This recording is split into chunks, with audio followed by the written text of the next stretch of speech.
മനമനുസരിക്കുന്ന party കേന്ദ്രകമ്മിറ്റിയംഗം K സഞ്ജുകുമാർ, ഇവിടെ സന്നിഹിതരായിട്ടുള്ള party ജില്ലാ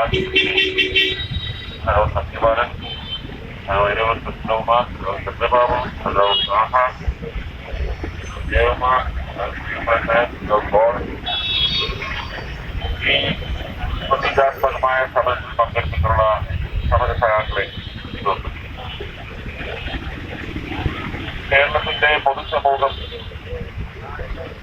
ആഗ്രഹിക്കുന്ന ഒരു വിഷയം ഉദ്ധരിച്ചുകൊണ്ടാണ് RSPയുടെ നേതൃത്വത്തിൽ സെക്രട്ടേറിയറ്റ് പടിയിൽ ഇങ്ങനൊരു സമാധാന ധർണ സംഘടിപ്പിച്ചു. കേരളത്തിൽ ഒരുപക്ഷെ സമാധാനം ആഗ്രഹിക്കുന്ന എല്ലാ ജനങ്ങളും ഇത്തരമൊരു നീക്കത്തോട് മാനസികമായി ബന്ധപ്പെട്ടു. കേരളത്തിന്റെ സമാധാനം തകർത്തിട്ട്